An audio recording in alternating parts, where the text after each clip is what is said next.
কারণ ছাত্র দলেরা ছাত্র রাজনীতি নিয়ে কথা বলবে, বিভিন্ন ক্যাম্পাসে তাদের শোচনীয়তার পরে তারা হয়তো আলোচনায় পাদপ্রদীপের আলোয় আসার জন্যই ক্যাম্পাস থেকে বা ছাত্র অধিকার নিয়ে বা শিক্ষার পরিবেশের পরিবর্তে তারা এখন যেহেতু নির্বাচনের একটা চলছে, এই কারণে কমিশনে ছুটে গিয়েছেন। তফসিল ঘোষণা হয়ে গিয়েছে, মনোনয়নপত্র জমা হয়েছে, বাছাই হচ্ছে, আপিল হচ্ছে, সবই হচ্ছে, কিন্তু কেন জনমনে এই সংশয়?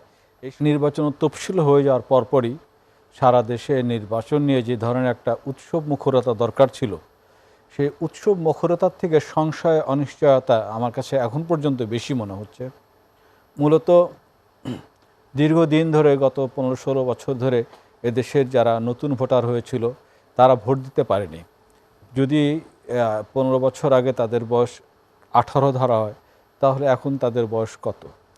তো এই যে এখন এই সংখ্যাটা ভোটারদের মধ্যে প্রায় 4 কোটি। এই 4 কোটি ভোটার এখনও ভোট দেয়নি। এরা ভোটে অংশগ্রহণ করবে এটা নিয়ে তাদের মধ্যে যে ধরনের উচ্ছ্বাস, যে একটা উৎসব মগ্নতা এবং একটা স্বপ্নময়তা থাকার কথা ছিল, এখনও কিন্তু তফসিল ঘোষণা হয়ে গিয়েছে, মনোনয়নপত্র জমা হয়েছে, বাছাই হচ্ছে, আপিল হচ্ছে, সবই হচ্ছে, কিন্তু কেন জনমনে এই সংশয়? এই সংশয় কি আসলেই তৈরি হয়েছে, নাকি এই সংশয় কেউ ছড়িয়ে দিচ্ছে, নাকি যাদেরকে আপনি কি মনে করেন? আপনি কি মনে করেন, মানে আপনি যে প্রশ্নগুলো তুলছেন আপনার বিশ্লেষণ কি বলে যে আসলে মূল কারণটা কি? উৎসব মুখর যে পরিবেশ থাকার কথা সেটি নেই কেন? আচ্ছা, আমার কাছে যেটা মনে হয়েছে, মানুষের মধ্যে এই নির্বাচনকে যে নিয়ে উৎসবময়তা, জনগণের অংশগ্রহণ, এই জিনিসটা ছড়িয়ে দেওয়ার দায়িত্ব ছিল এন্ট্রিম এই সরকারের বলতে মূলত নির্বাচন কমিশনের। এখন এই নির্বাচন কমিশনকে নিয়ে সবাই কথা বলছে। আজকে ছাত্র দলের পক্ষ থেকে দেখলাম নির্বাচন কমিশন ঘেরাও করা হয়েছে। এখন ছাত্র দলেরা ছাত্র রাজনীতি নিয়ে কথা বলবে, বিভিন্ন ক্যাম্পাসে তাদের শোচনীয়তার পরে তারা হয়তো আলোচনায় পাদপ্রদীপের আলোয় আসার জন্যই ক্যাম্পাস থেকে বা ছাত্র অধিকার নিয়ে বা শিক্ষার পরিবেশের পরিবর্তে তারা এখন যেহেতু নির্বাচনের একটা চলছে, এই কারণে কমিশনে ছুটে গিয়েছেন। এটা হতে পারে গণঅভ্যুত্থানে তো আমরা দেখেছি ছাত্রদেরই সম্মুখ ভূমিকা ছিল, সেক্ষেত্রে এই ধরনের ক্ষেত্রে তারা এগিয়ে আসলে প্রশ্নগুলো কেন আসছে?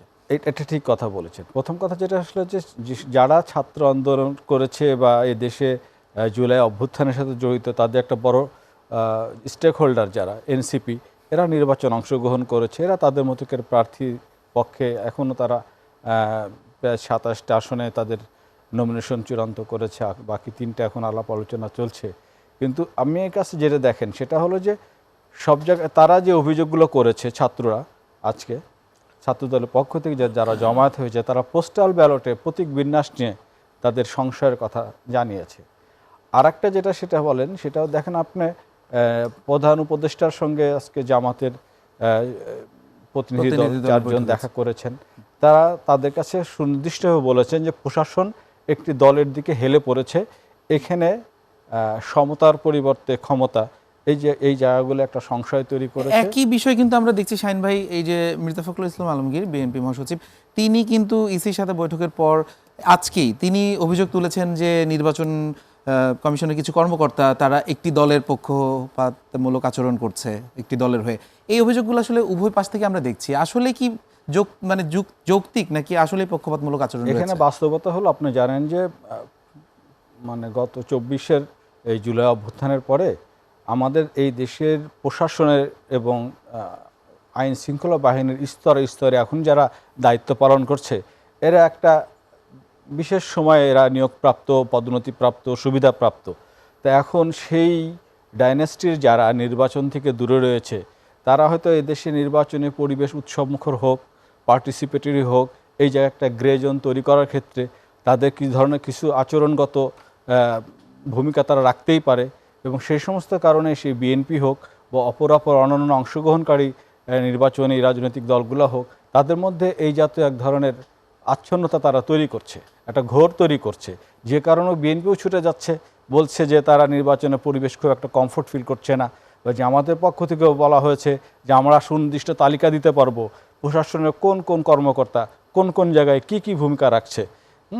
নির্বাচন প্রধান উপদেষ্টাকে বলেছেন নির্বাচন কমিশন যাতে সোজা হয়ে চলে, সিধা হয়ে চলে, এই জন্য তিনি যেহেতু জনগণের জুলাই অভ্যুত্থানের উৎসাহিত এই সরকার, তারা যেন এই সমতার জায়গা, একটা ইনসাফের বাংলাদেশ গড়ার জন্য যে ধরনের পরিবেশ দরকার, সেইখানে যেন তার সর্বোচ্চ হাউস থেকে যেন উনি ভূমিকা রাখেন, এই কারণে মূলত যাওয়া।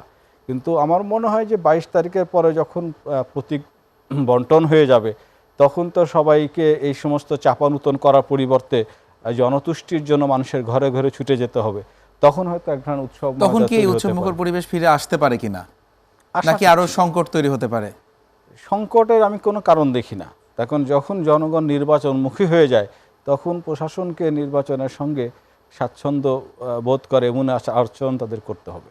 কিন্তু আমরা যদি দেখি যে তফসিল ঘোষণা হওয়ার পর থেকে কিন্তু রাজনৈতিক দলগুলো এক প্রকার নির্বাচনমুখীই রয়েছে, মানে নির্বাচন নিয়ে তাদের বিভিন্ন অভিযোগ রয়েছে বা বিভিন্ন দাবি দাওয়া রয়েছে, কিন্তু নির্বাচন কেন্দ্রিক আবার তাদের রাজনৈতিক যে কর্মকাণ্ডগুলো সেগুলো রয়েছে।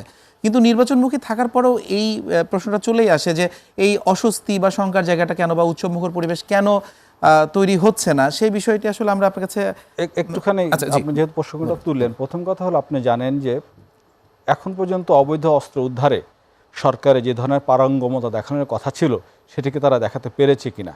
বা বিভিন্ন সময় বলা হয় যে জুলাই অভ্যুত্থানের সময় যে একটা আপরাইজিং হয়েছে, তখন অনেক জায়গার থেকে অস্ত্র লুট হয়েছে, সেই লুট হওয়া অস্ত্রকে তারা ফেরত আনতে পেরেছে কিনা, এবং লুটের যে পরিমাণ কালো টাকা দিয়ে ছয়লাভ হয়ে আছে, এই যে কালো টাকাগুলো নির্বাচনের যে অরবিট, এই অরবিট এক ধরনের গ্রে জোন তৈরি করতে পারে, সেই জায়গাগুলো থেকে কি এখনও মুক্ত চিন্তা করার মতো বা স্বস্তির কোনো পরিবেশ তৈরি হয়েছে?